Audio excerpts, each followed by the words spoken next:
Okay. மூணாவது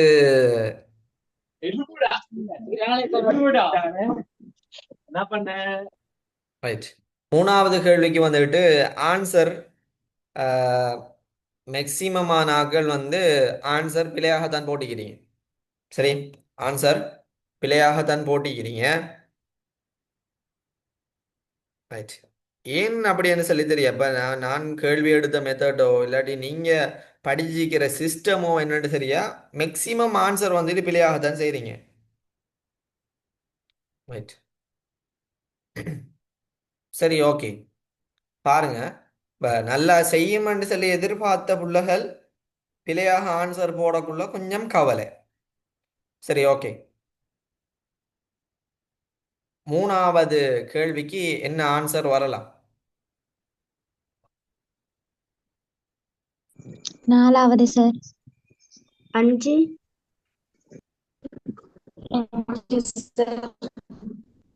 சரி, okay, அஞ்சாவது சார். பாப்போமே. அஞ்சாவது சார். ரைட். பாருங்க, அரசியல் விஞ்ஞானம் என்பது அனைத்து அரசியல் ரீதியான கருத்துக்கள் ஆகும். ரைட். அரசியல் விஞ்ஞானம் என்றது அனைத்து அரசியல் ரீதியான கருத்துக்கள் ஆகும் அப்படி என்றது நாங்க ஏற்றுக்கொள்ள இயலாம். ஏனண்டா எல்லா அரசியல் கருத்துக்களையும் நாங்க அரசியல் விஞ்ஞானமாக ஏற்றுக்கொள்ள இயலுமா? ஏற்றுக்கொள்ள இயலுமா? ஏலா. இப்ப நிரூபிக்கப்படாத ஆதாரபூர்வம் இல்லாத எந்த ஒன்றையும் நாங்க விஞ்ஞானம் என்ற கன்செப்டுக்கு உள்ளுக்கு உள்ளடக்க இயலுமா? இல்ல சார். ஏலா. இல்ல. அப்ப அனைத்து அரசியல் ரீதியான கருத்துக்கள் அரசியல் விஞ்ஞானமா? இல்ல. இந்த இந்த சொல் இங்க சிக்கல் எங்களுக்கு ஆன்சருக்குள்ள இப்படியான ஒரு கன்செப்டை கொண்டு வரையலாம். விளங்கினா? இப்ப ஓ சார். அரசியல் கற்க என்பது வேற, அரசியல் விஞ்ஞானம் என்றது வேற. இப்ப அரசியல் விஞ்ஞானம் என்பது இப்ப நான் ஒரு கருத்து சொல்றேன். சரி, இப்ப நான் ஒரு கருத்து சொன்னேன்னு சொன்னா அது அரசியல் விஞ்ஞானமாகுமா? அரசியல் தொடர்பாக நான் ஒரு கருத்து சொன்னா அது அரசியல் விஞ்ஞானமாகுமான்னு கேட்டா இல்ல, அரசியல் விஞ்ஞானமாகாது. வழங்குதா? அப்ப அனைத்து அரசியல் ரீதியான கருத்துக்களும் அல்ல. வழங்குதோ?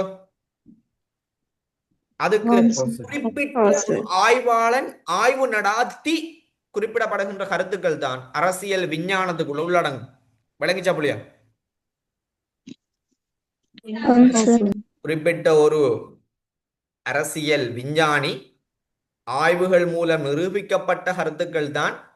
இப்ப யூனிவர்சிட்டியில பொலிட்டிக்கல் டிபார்ட்மெண்டா பொலிட்டிக்கல் சயின்ஸ் டிபார்ட்மெண்டா? Department of political science department of political இருக்காது, போய் பாருங்க. விளங்கினா? இப்ப நான் எவ்வளவு கட்டிக்காரன் என்றாலும் நான் சொல்ற கருத்து அங்க எடுபடாது. ஏ, நான் சொல்ற கருத்து ஆதாரபூர்வமாக நிறுவப்பட்ட கருத்துக்கள் அல்ல. விளங்கிச்சா?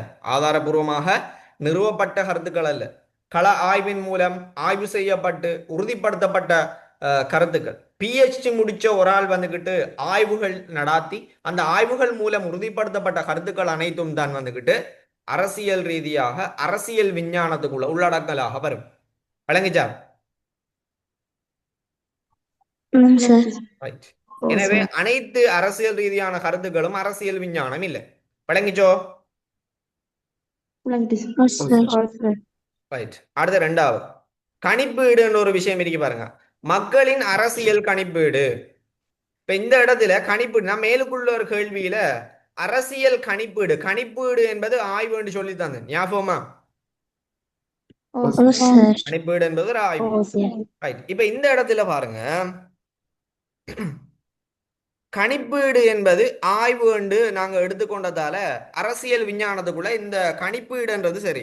இப்ப அரசியல் கணிப்பீடாகும் என்றாலும் அது அரசியல் விஞ்ஞானத்துக்குள்ள வரலாம்.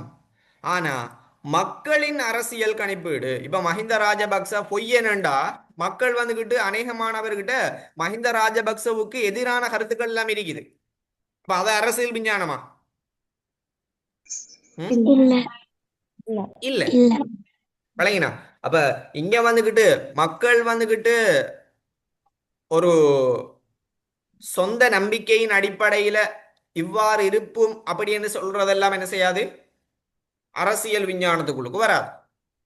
சரியோ? அப்ப ரெண்டாவது கூற்றும் கணிப்பீடாகும் என்றதும் அரசியல் விஞ்ஞானம் தான். அரசியல் கணிப்பீடாகும் என்றதும் அரசியல் விஞ்ஞானத்துக்குள் உள்ளடக்கலாம். ஆனால் மக்களின் அரசியல் கணிப்பீடு என்று வராது. ஒரு வகையில் இப்படி வந்த ஓகே, ஆய்வாளனின் அரசியல் கணிப்பீடு அப்படி வந்தா ஓகே. சரியோ? அப்படி வந்து என்ன செய்யலாம், அதை வந்துட்டு ஆன்சராக கொடுக்கலாம். எனவே இரண்டாவது கூற்றும் என்னது இந்த இடத்துல? பிழை. பிழையானது. சரியோ? ரைட்.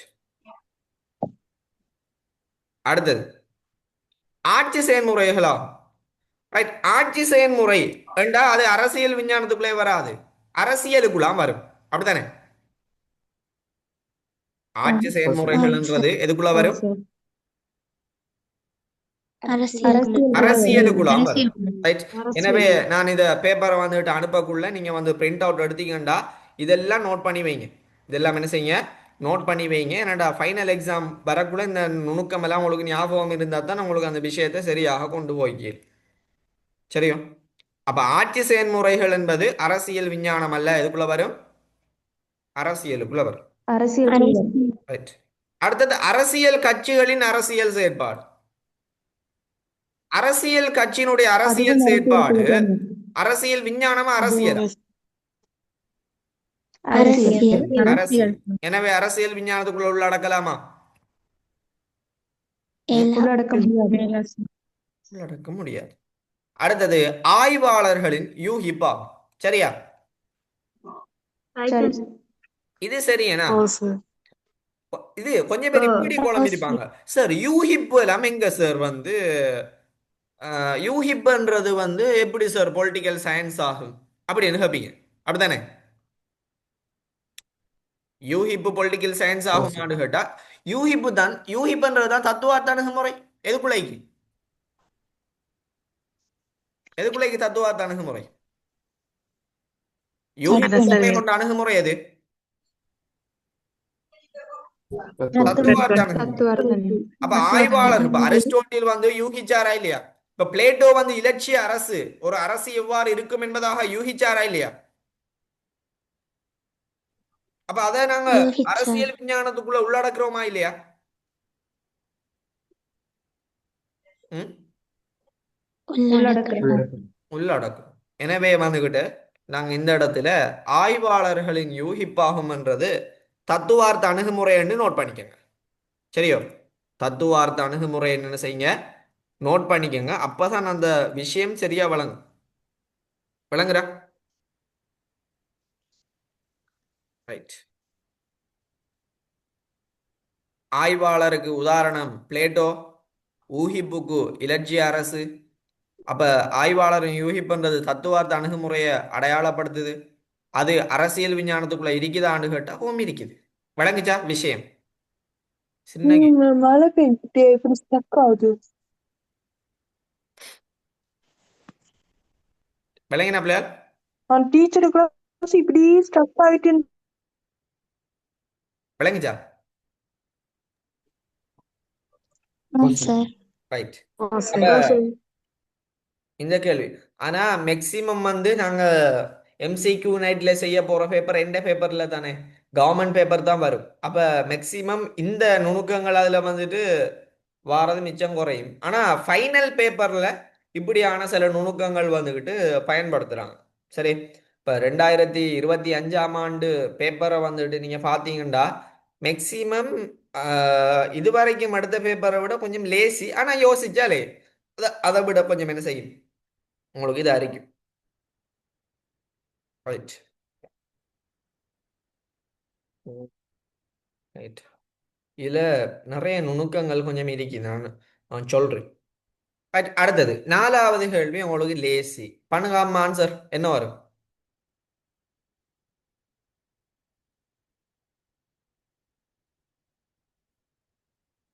ம்? நாலாவது கேள்வி sir.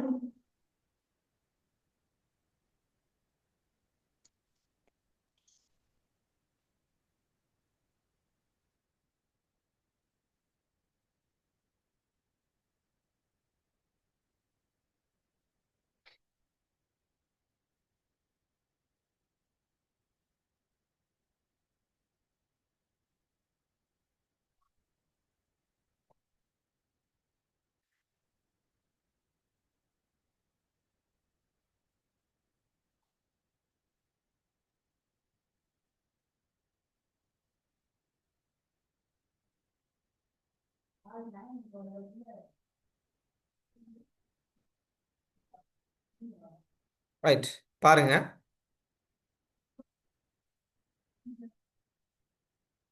Okay, Fatima 2, Sameera 1, Umar 1, Banu 1, and Sharon. Okay, பாப்போமா? Okay sir. Okay sir.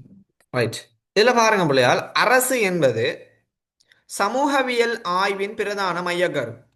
சமூகவியல் ஆய்வின் பிரதான மையக்கருவா, அரசியல் ஆய்வின் பிரதான மையக்கருவா? அரசியல் ஆய்வு அரசியல் ஆய்வின் ரைட், அரசியல் ஆய்வின் பிரதான மையக்கரு தான் அரசு வரும். விளங்கினா? எது வரும்?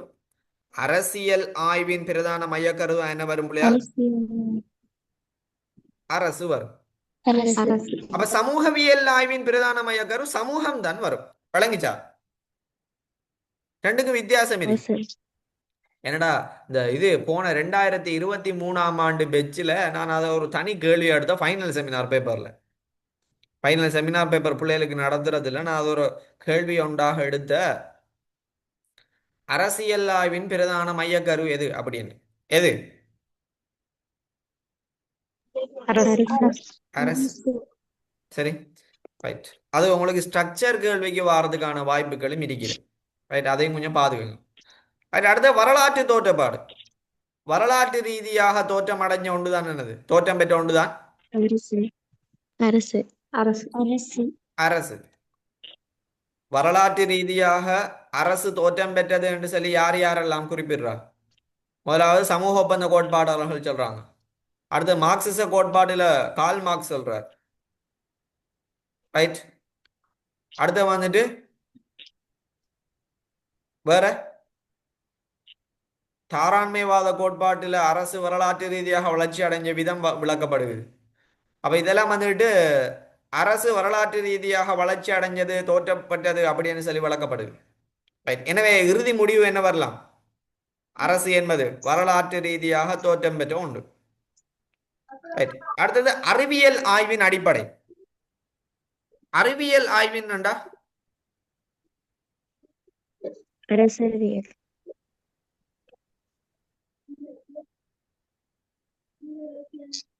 அறிவியல்ன்றதுக்கு நான் இன்னொரு சொல்ல ஒன்று போடுறேன், அப்ப விளங்குதுன்னு பாருங்க. சரியா? சரியே? விஞ்ஞானம். ஹரிதர், விஞ்ஞான ஆய்வின் அடிப்படை. விஞ்ஞான ஆய்வின் அடிப்படை அரசு இல்ல சார். இல்ல. விஞ்ஞான ஆய்வு, அறிவியல் ஆய்வு என்பதும் இதுக்கு வித்தியாசம் இருக்குது. விளங்கிச்சா? சில இதுல வந்துட்டு அரசியல் அறிவியல், நான் சில பெயர்கள் வந்துட்டு சொல்றேன். இந்த மைக்க கொஞ்சம் மூவ் பண்ணுங்க. அடுத்தாக்கள் பேசினா மைக்க வந்துட்டு என்ன செய்யுங்க, மியூட் பண்ணி திருப்ப அன்மியூட் பண்ணுங்க. சரி, அன்மியூட் பண்ணா திருப்ப இருக்கிற நிலைக்கே திருப்பி வந்து எல்லாரும் கொஞ்சம் அமைதிப்படுத்துங்க. சரி, அப்பதான் விளங்கப்படுத்துறதுக்கு லேசி. ரைட். நான் முன்னகல் வந்துட்டு பொலிட்டிக்கல் பாடத்துல பெயர் எப்படி போடுவேன்டா இப்படிதான் போடுவேன். அறிவியல், அதாவது அரசியல் அறிவியல் தான் போடுறேன். பார்த்துருக்கீங்களா? அரசியல் அறிவியல். ரைட். 2022ஆம் ஆண்டு பேச்சுக்கு அரசியல் அறிவியல் என்று தான் அந்த இந்த விஷயம் அந்த பிள்ளைகளுக்கு ஞாபகம் நிக்கணும்ன்றதுக்காக தான் அரசியல் அறிவியல் என்று குரூப் திறந்தேன் 2022 பிள்ளைகளுக்கு. சரி, இந்த அரசியல் அறிவியலை வந்து, இந்த அறிவியலுக்கு இன்னொரு பேர் என்ன? விஞ்ஞானம். இந்த அறிவியல் என்றது அரசியலுக்கு கூட எப்ப சேர்ந்த? 20ஆம் நூற்றாண்டு. ரைட், 20ஆம் நூற்றாண்டு. அப்ப அதுக்கு முதல் அரசியல் அறிவியலாக இருந்துச்சா? இல்ல சார். இல்ல. சரி, எனவே நாங்க சொல்லுவோம் அறிவியல் விஞ்ஞான ஆய்வின் அடிப்படை ஒரு சடப்பொருளாகத்தான் இருக்கும். எப்படி இருக்கும்? சடப்பொருள். அரசு என்பது சடப்பொருளா? சடப்பொருளா? இல்ல. எப்பவுமே நீங்க அதை எப்பவுமே ஞாபகம் வச்சுக்கோங்க. இப்ப இந்த இயற்பியல்னு சொல்லுவாங்க. அப்படின்னா ஆஹ், ஒரு வெறுமனே ஒரு பொருளாக கருதி இப்ப இந்த டாக்டர்ஸ் எல்லாம் என்ன செய்வாங்கண்டா ஆபரேஷன் பண்றார்கள் அப்படின்ற சடப்பொருளுக்கு கூட எங்களுக்கு வந்துட்டு எந்த ஒரு உணர்வும் இருக்காது. சரியா? இப்ப இந்த ஆபரேஷன் பண்ணுவாங்க, ரைட்? சர்ஜன்மார் என்ன செய்வாங்கன்னா நம்மட வகுத்தை குத்தி கிழிப்பாங்க. அப்ப அவங்க எப்படி அதை ஆபரேஷன் பண்ணுவாங்கன்னா ஒரு சடப்பொருள் ஒரு பொருளை எப்படி பார்க்கணுமோ அவங்களுக்கு மனித உணர்வு எல்லாம் இருக்காது அந்த இடத்துல. சரி, பாவம் இது குத்தி கிழிச்ச மாட்டா ரத்தம் வரும் என்று யோசிச்சா ஆபரேஷன் பண்ணலுமா? பண்ணலுமா? இல்ல சார். இல்ல. அப்ப அங்க வந்துகிட்டு நாங்க சொல்லுவோம் அறிவியல் அல்லது விஞ்ஞான ஆய்வு ஒரு சடப்பொருளை மையப்படுத்திய ஆய்வு அவதானிக்கப்பட்ட அல்லது இதை நாங்க புறவயத்தன்மைன்னு சொல்லுவோம். அதாவது வெல்யூ ஃப்ரீ, வெல்யூ ஃப்ரீ. இது வெல்யூபிள் அதே மாதிரி வெல்யூ ஃப்ரீ அப்படின்னு சொல்லி ரெண்டு கன்செப்ட் இருக்கு. ஒன்று வெல்யூபிள், இன்னும் ஒன்று வெல்யூ ஃப்ரீ அப்படின்னு சொல்லுவாங்க. இன்னும் ஒன்று இருக்கு ஒப்ஜெக்டிவ், இன்னும் ஒன்று நன் ஒப்ஜெக்டிவ் அப்படின்னு. ரைட்? ஒப்ஜெக்டிவ் அப்படின்றது விஞ்ஞானம், நன் ஒப்ஜெக்டிவ் என்றது சமூகம், சமூகவியல் ஆய்வு. சரி, அந்த ரெண்டுக்கும் இடையிலான ஒரு வித்தியாசம் ஒன்று இருக்கு. நான் உங்களுக்கு அதை தனியாக லிஸ்ட் அவுட் பண்ணி ஃபுல்லாக உங்களுக்கு அதில் இதை வந்து ஃபர்ஸ்ட் யூனிட்ல உள்ள விஷயங்கள் தானே அது. சரி, ரைட். அடுத்த அறிவியல் ஆய்வின் அடிப்படை அப்படின்றக்குள்ள நீங்க பொதுவா ஞாபகம் வச்சுக்கணும், அறிவியல் ஆய்வு அப்படின்றக்க எது வரும் அதுக்குள்ள? ஒரு சடப்பொருள் தான் வரும். அரசு என்பது சடப்பொருளா? இல்ல சார். என்ன வேப்பில. அடுத்தது அரசு என்பது உள்ளிறைமையே காணப்படுகிறது. சரியா? இல்ல சார், இல்ல சார். வெளியிறைமையும் காணப்படுகிறது. என்ன செய்யப்படுது? உள்ளிறைமை வெளியிறைமை இரண்டு வகையான இறைமைகள் வந்து என்ன செய்யுது ஒரு அரசுக்கு இருப்பதாக எங்க வரையறை செய்யறாங்க? ஒரு அரசுக்கு உள்ளிறைமை வெளியிறைமை எங்க உறுதிப்படுத்துறாங்க?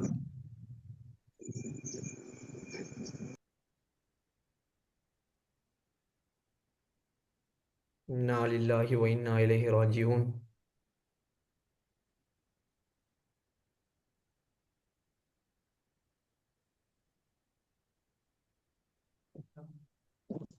எப்ப பிள்ளையால் உறுதிப்படுத்துறாங்க? 1933ஆம் ஆண்டு மொன்டிவீடியோ கான்ஃபரன்ஸ்.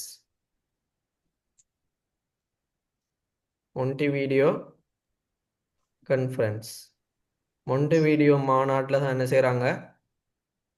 அரசுக்குரிய இறைமையை வந்துட்டு வரையறை செய்யறாங்க. அதுக்கு முதல் உள்ளுரைமையை தான் வெஸ்பாலியா உடன்படிக்கையில வரையறை செஞ்சிருந்தாங்க. அப்ப 1933ஆம் ஆண்டு உள்ளுரைமை வெளியுரைமை என்ற ரெண்டையுமே வந்து உறுதிப்படுத்துறாங்க. சரி, அரசு என்பது அரசாங்கம் எனப்படுகிறதா? இல்ல. பில. இல்ல சார். அரசு வேற அரசாங்கம் சார். வேற. ஆதாரம் இருக்காண்டு கேட்டா ஓம் அரசு கண்ணுக்கு தெரியும், ஆனா அரசாங்கம் தெரியும். அரசுக்கு இறைமை இருக்கு, அரசாங்கத்துக்கு இல்ல. அரசுக்கு ஆள்புலம் தேவையில்லை, ஆனா இந்த தேவை அரசாங்கத்துக்கு தேவையில்லை. ரைட்? அரசு முழுமையானது, ஆனா அரசாங்கம் முழுமை இல்லாதது. அரசு அனைவரையும் உள்ளடக்கும், அரசாங்கம் பெரும்பான்மையினர் தான் உள்ளடக்கும். சார், அரசுக்கு எதிராக புரட்சி செய்யலாம், ஆனா அரசாங்கத்துக்கு எதிராக புரட்சி செய்யலாம். அரசு சர்வதிகாரம் மிக்கது, அரசாங்கத்து அதிகாரம் வரையறை கொண்டது. சொல்லுங்க. சார் ஆரம்பத்துல அரசும் அரசாங்கம் ஒன்றே தானே இருந்துச்சு. அரசும் அரசாங்கமும் ஒன்றுக்கு இருந்துச்சு. 19ஆம் நூற்றாண்டுலயா பிரிச்சு? அதை பிரிச்சவர் வந்து நம்ம ஜான் லாக் தான். 18ஆம் நூற்றாண்டுல அதை வந்து செய்யறார். முதலாக தாராண்மைவாதத்தில் ஒரு அரசாங்கம் எவ்வாறு இருக்க வேண்டும் என்பதாக அவர் குறிப்பிடுகின்ற போது அரசையும் அரசாங்கத்தையும் வேறுபடுத்துகிறார். அதாவது பழமை பேணும் வாதத்திலிருந்து தாராண்மை வாதத்தை வேறு பிரிக்கின்ற போதுதான் அவர் என்ன செஞ்சது? அரசுக்கும் அரசாங்கத்துக்கும் இடையில உள்ள வேறு. பழமை பேணும் வாதத்துல அரசும் அரசாங்கமும் உண்டு, தாராண்மை வாதத்துல அரசும் அரசாங்கமும் வேறு, திருப்ப சம உடைமை வாதத்துல அரசும் அரசாங்கமும் உண்டு. சரி, அதுல ஆட்டோமேட்டிக் கால வியூ வந்துட்டு அப்படி. சரியே? சார், வந்து வெஸ்பாலியாவுடன் படிக்கலையா வெஸ்பாலியா உடன்படிக்கையில சொல்லுங்க. உள்ளுரிமை வெஸ்பாலியாவுடன் படிக்கலையா வரையறுக்கப்பட்டுச்சு. உள்ளுறைமை வெஸ்பாலியா உடன்படிக்கை. இப்ப மொன்டிவீடியோ கான்ஃபரன்ஸ்ன்றது உள்ளுறைமை வெளியுறைமை, அதாவது சர்வதேச அங்கீகாரம் என்பது 1933ஆம் ஆண்டு ஐக்கிய நாடுகள் தாபனத்தால மொன்டிவீடியோ கான்ஃபரன்ஸ் என்ற ஒரு மாநாடு அமைக்கப்பட்டு அந்த மாநாட்டை என்ன செஞ்சாங்க, வெளியுறைமை என்பது உச்சேர்க்கப்பட்டுச்சு. சரி, அதோட 5 பிரதானமான விஷயங்கள் ஒரு அரசுக்கு இருக்க வேண்டும் என்பதாக வலியுறுத்துறாங்க. அது வந்து இந்த மொன்டிவீடியோ கான்ஃபரன்ஸ்ல தான். சரியோ, உள்ளுரையுமே அது வெஸ்பாலியா உடன்படிக்கை, அது பழைய கதை, தியரியில் அதை படிச்சு பேப்பர் கிளாஸ்லயும் அதை வந்து நான் சொல்ல வேண்டிய அவசியம் இல்லை. சரியோ, விளங்கினாப்லையா? சார். ரைட்.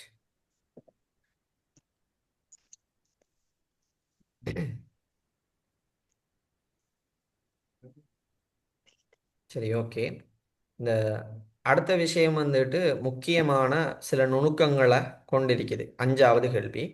இப்போ 4 கேள்வி பார்த்திருக்கேன். இந்த 4 கேள்வியில் என்ன சில டவுட் இருக்கா உங்களுக்கு? இல்ல சார். இல்ல சார். இல்லை. இல்ல சார். ரைட். இந்த இப்படி கிளாஸஸ் வந்துட்டு ஆக்டிவ் இல்லை அப்படின்னு சொன்னால் நம்ம வந்து என்ன செய்வோம், ஃப்ரீ கிளாஸை வந்து டவுன் பண்ணி ஃப்ரீஸ் பண்ணிடுவோம். பேமெண்ட் கிளாஸ் பிள்ளைகளுக்கு மட்டும் ஃப்ரீ கிளாஸ் செய்வேன்.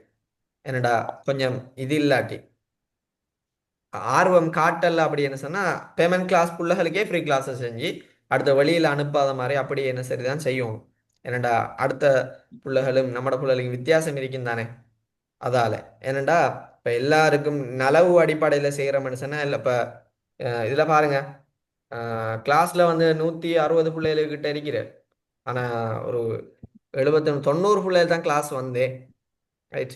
அப்போ கொஞ்சம் அசம்பந்தம் தானே. ஆனால் ரெக்கார்டிங்ஸும் தர மாட்டேன். கிளாஸ் வந்து லைவ் கிளாஸ் அட்டன் பண்ணுற ஆட்கள் வந்து என்ன செய்யுங்க, அட்டன் பண்ணுங்க. சரி, ரைட். நாங்கள் யாருன்னு சொல்லி நம்மகிட்ட படித்த பிள்ளைகளுக்கு கட்டாயம் தெரியும். ரைட். அதுவும் இல்லாமல் இன்னொரு விஷயம் நீங்கள் நல்லா தெரிஞ்சுக்கணும். படிக்கக்குள்ள பிழையாக படிச்சிங்கண்டா அந்த விஷயம் மறக்கிறது கஷ்டம். விளங்கினா சரியாக சொல்லித்தரக்குள்ளையும் அதை வந்து ஜீரணிக்கலாம். படிக்கக்குள்ளேயே சரியாக படித்தா பிரச்சனை இல்லை. படிக்கக்குள்ளேயே சரியாக படித்தா பிரச்சனையே இல்லை. சரி, இப்போ என்ன பிரச்சனைன்னு சொன்னால் இப்போ வந்துட்டு கொஞ்சம் இந்த A-level முடித்த பொடிய கிளாஸ் ஸ்டார்ட் பண்ணி அப்படி செய்கிறதால இப்போ கிட்டத்தில் ஒரு ஆடியோ ஒன்று பார்த்தேன். அரசியல் நடைமுறைக்கும் அரசியல் நடத்தைக்கும் இடையில வேறுபாடு என்னன்னு ஒரு புள்ள கேட்டதுக்கு அதில் ஆடியோ நான் கேட்டதுலேருந்து எனக்கு சரியான அப்செட்.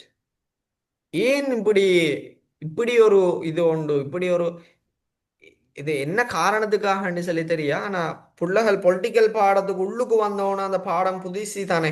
அப்ப யாருக்கிட்ட படிக்கணும், யார் எந்த லெவல் அப்படின்றது வந்துக்கிட்டு புள்ளகளுக்கு கொஞ்சம் சிக்கல் தெரிவு செய்யலாம். அப்படியான அதையும் இல்லாம இப்ப வந்துட்டு நிறைய அட்வர்டைஸ்மெண்ட் அது இதெல்லாம் வந்துட்டு நிறைய வந்துட்டு இதுன்றதால கொஞ்சம் சிக்கல். ஆனா இப்படி பிள்ளையால் யாரு ஃப்ரீ கிளாஸ் போட்டாலும் நீங்க போங்க கட்டாயம். சரியோ, இப்போ என்ன நான் சொல்லித்தராத சில விஷயங்கள் வந்துட்டு அவங்கள்ட்ட இருந்து நீங்க வந்து எடுத்து கேளுமே. விளங்குறா, நான் உங்களோட பக்கம் தான். விளங்கினா பிள்ளையா, நான் வந்துட்டு உங்களோட பக்கம் தான். மேக்சிமம் நீங்க என்ன செய்யுங்கண்டா ஃப்ரீ கிளாஸ் போனா. ஆனா வந்துட்டு இப்படி ஒரு விஷயம் ஞாபகம் வச்சுக்கோங்க. எப்படியும் இந்த A-level வந்து நீங்க ஃபேஸ் பண்ணணும். சரி, O-level வந்து இந்த A-level வந்து நீங்க ஃபேஸ் பண்ணணும். அதுக்கு வந்துட்டு என்னென்ன நாலேஜ் எல்லாம் வேணுமோ அதெல்லாம் நீங்க வந்துட்டு எடுத்துக்கணும். நீங்க என்னைட்ட மட்டும்தான் படிக்கணும் அப்படின்றது வந்துட்டு இல்லை. ரைட். ஏன் நான் சொல்றேன்னுடா, நான் இந்த சொல்லித்தராத சில விஷயங்கள் அடுத்தவங்கள்ட்ட இருந்து வந்தாலும் உங்கள்கிட்ட வந்து சேர்றது தான் முக்கியம். விளங்குறா, எனக்கிட்ட மட்டும்தான் படிக்கணும்ன்றது என்ற இது இல்லை. விளங்கின புள்ளியா. ஆனா இன்னொரு விஷயம், இந்த ஃப்ரீ கிளாஸ் வந்துட்டு நாங்கள் முக்கியமாக போட்டிக்கிறது நிறைய பிள்ளைகள் வசதி இல்லை. எனவே ஃப்ரீ கிளாஸில் வந்து ஜாயின் பண்ணிக்கட்டும் அப்படின்றதுக்காக ஒரே ஒரு நோக்கத்துக்காக தான் இது போட்டிக்கிற. ஏனண்டா ஃப்ரீ கிளாஸ் வந்துக்கிட்டு எனக்கு டைம் இல்லாத டைம்லேயே நான் வந்து என்ன செய்கிறேன், அதை வந்து செய்கிறேன். என்னடா ஃபிசிக்கல் கிளாஸ் பிள்ளைகளுக்கு இப்போ நான் கிளாஸ் செஞ்சு ஒரு 10-12 நாள் ஆகுது. பட் ஒரு 20 நாளாவது இருக்கும்னு நினைக்கிறேன். 8 டேட். அப்போ நாளைக்கு தான் இது ஒரு நாளில் கிளாஸ் ஸ்டார்ட் பண்ணணும். அப்போ அவ்வளவு பிஸினா இந்த எக்ஸாம் அப்போ அதெல்லாம் இருக்கக்குள்ள வந்துட்டு உங்களுக்கு ஃப்ரீ கிளாஸ் செய்கிறேன்னு சொன்னால் அது வந்து எந்த பெருந்தன்மை. சரி. இப்படி ஒரு விஷயம் இருக்கு. இந்த நல்ல ஒரு விஷயம் ஞாபகம் வச்சுக்கணும். ஏ லெவலில் நீங்கள் வந்துட்டு அந்த நல்ல ரிசர்ச் எடுக்கிறதுக்கு படித்து மட்டும் போதா. சரியோ. படித்து மட்டும் போதா, கட்டாயமாக வந்துட்டு அருளும் வேணும். சரி. இந்த உங்களால் இன்னும் ஒரு ஆள் வந்துட்டு பிரயோசனம் அடைகிற மாதிரி கட்டாயமாக வசதி இல்லாத பிள்ளைகளுக்கு இதை வந்து ஷேர் பண்ணுங்க. அப்படி அந்த பிள்ளைகள் உங்களால் ஏதாவது ஒரு நன்மை அடைஞ்சுன்னு சொன்னால் கட்டாயமாக ஏ லெவல் ரிசர்ச்சில் உங்களுக்கு தாக்கம் செலுத்தும். விளையினா நான் அதை ஒரு துவாவாகவே செஞ்சுக்கிறேன். அது வேறு கதை. ரைட். கட்டாயமாக என்ன செய்யுங்க, வசதி இல்லாமல் இருக்கிற பிள்ளை எல்லா பிள்ளைகளுக்கும் ஷேர் பண்ண தேவையில்ல. வசதி இல்லாத இருக்கிற பிள்ளைகளுக்கு மட்டுமாவது இந்த ஃப்ரீ கிளாஸை போய் சேர்த்துருங்க. அதோட நீங்கள் வந்துட்டு அதில் உயர்வு வந்துட்டு இன்ஷால்லா கட்டாயமாக உங்களுக்கு கிடைக்கும். சரியோ. கட்டாயமாக கிடைக்கும். நானும் உங்களுக்கு நல்ல பரிபர்கள் வரணும்னு சொல்லி அல்லாஹ் கிட்ட துவா கேட்கிறேன். ரைட். அந்த இது குரூப்பில் வந்துட்டு ஜாயின் பண்ணி இல்லாதாக்கள் இந்த நம்பருக்கு வந்துட்டு மெசேஜ் ஒன்று தந்து குரூப்பில் வந்துட்டு ஜாயின் ஆகுங்க. அடுத்த ஃப்ரீ கிளாஸ் எப்போ எங்கட? அடுத்த ஃப்ரீ கிளாஸ் எப்போ? சனிக்கிழமை. வார சண்டே. சரியோ. வார சண்டே நடக்கும். ஏனண்டா திங்கள் செவ்வாய் புதன் வியாழன் எல்லாம் ரெண்டாம் குடியரசு அப்போ கொஞ்சம் நிறைய விஷயம் பிள்ளைகளுக்கு படிப்பிக்க வேண்டியிருக்குது, பேமெண்ட் கிளாஸ் பிள்ளைகளுக்கு. ரைட். அப்போ அது வந்து படிப்பிக்கிறதால எங்களுக்கு வந்துட்டு அடுத்த சண்டே தான் எங்களுக்கு ஃப்ரீ கிளாஸ் வந்து கண்டக்ட் பண்ணிடும். ரைட். அடுத்தது வந்துட்டு எங்களோட 5வது கேள்வியிலேருந்து இன்ஷா அல்லாஹ் நாளை காலையில் மாதிரி உங்களுக்கு இது போட்டுருந்தேன். பேப்பர் வந்துட்டு உங்களுக்கு பிடிஎஃப் தேவை தானே? அடுத்த கிளாஸ் வரக்குள்ள பேப்பரை வந்துட்டு ஃபுல்லாக என்ன செய்யுங்க, செஞ்சு ஒரு நீங்கள் அடுத்த கிளாஸுக்கு வரக்குள்ள அதை திருத்துற மாதிரி கிளாஸுக்கு வந்துட்டு அந்த ஃபிசிக்கலாக அந்த பேப்பரை வச்சுக்கோங்க. சரி. ஃபிசிக்கலாக அந்த விஷயத்த பார்க்கக்குள்ள தான் அதில் வந்துட்டு என்ன செய்யமாண்டா ஒரு படிக்கிறதுக்குரிய ஒரு ஆசை ஒன்று வரும். சரி. அதை வந்து வச்சுக்கோங்க. சிவத்த பெண்ணும் நீங்கள் ஹையில் வச்சுக்கோங்க. நான் விளங்கப்படுத்த அந்த விஷயங்களை வந்து கருத்து பெண்ணால் நீல பெண்ணால் நோட் பண்ணுங்க. சரி பிள்ளைய வந்துட்டு சிவப்பு பெண்ணால் போடுங்க. சரி. உண்மைக்குமே ஒரு படிக்க பிள்ளைக்குரிய ஒரு அந்த இது வந்துட்டு கட்டாயம் உங்கள்கிட்ட இருக்கணும். அதே மாதிரி டைமை வந்துட்டு நல்லா யூஸ் பண்ணிக்கோங்க.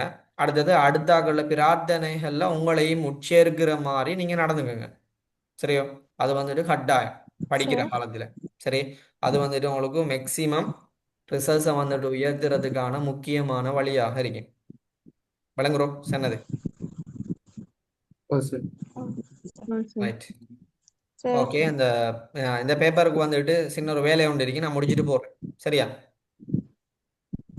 இந்த அடுத்தது நம்மட குரூப்ல வந்துகிட்டு போடுற பேப்பரை நம்மட குரூப் பிள்ளைகளை வந்துட்டு பிரிண்ட் அவுட் எடுங்க. யாருக்கும் பிடிஎஃப் ஷேர் பண்ணாதீங்க.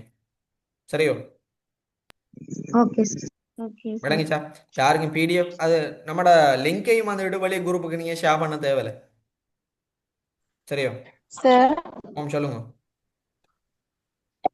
பேமெண்ட் கிளாஸ்ல 2ஆம் குடியரசு அப்படி ஸ்டார்ட் பண்ணிட்டா சார்? 2ஆம் குடியரசு யாப்போ ஆரம்பம் ஒரு 2 கிளாஸ் வந்து ஃப்ரீயா செஞ்சிருக்கேன். இன்ஷா அல்லாஹ் நாளைக்கு தான் ஸ்டார்ட் பண்ணுவேன். நாளைக்கு எல்லாரும் வந்து 2ஆம் குடியரசு யாப்பு வந்து கிளாஸ் வரக்க முன்னுக்குள்ள ரெக்கார்டிங்ஸ் எல்லாரும் வந்துட்டு வியூ பண்ணிட்டு வாங்க. சரியா பிள்ளையா? Okay sir. ரைட். வியூ பண்ணிட்டு வாங்க. இந்த இது இந்த இதுக்கு மட்டும் இந்த 2ஆம் குடியரசு யாப்புக்கு மட்டும் கொஞ்சம் எனக்கு டைம் அங்கலைஞ்சல. ஏன்னா நான் தார டைம் லிமிட் வந்துட்டு கூடுதலாக செஞ்சாலும் செய்வேன் நான் உங்களுக்கு. சரி. என்ன 2ஆம் குடியரசு யாப்பு விரிவு தானே, நான் அதை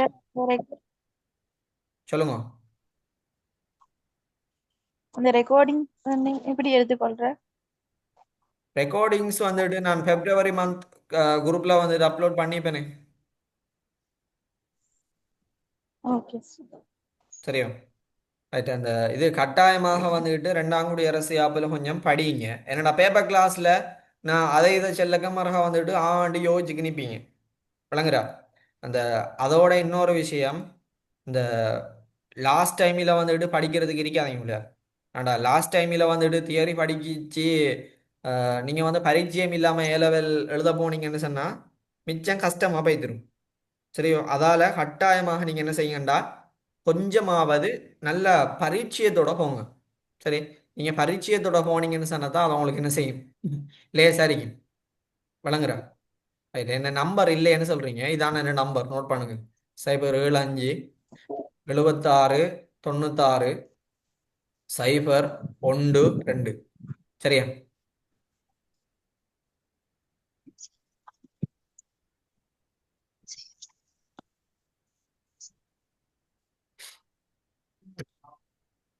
ரைட். இந்த கிளாஸ் வந்துட்டு எப்படி நல்லமா? ஓகே ஆம் சார். ஓகே, நீங்க ஓகே என்ன மாதிரி படிச்சீங்கன்றத குரூப்ல வந்துட்டு அப்லோட் பண்ணுங்க. கிளாஸஸ் வந்துட்டு அட்டென்ட் பண்ணாத ஸ்டூடெண்ட்ஸ் வந்துட்டு பார்க்கட்டும், ஆனால் ரெக்கார்டிங்ஸ் வந்துட்டு கொடுக்க மாட்டேன். நெக்ஸ்ட் கிளாஸ் வந்துட்டு என்னது, அடுத்த சண்டே வந்துட்டு நடக்கட்டும்.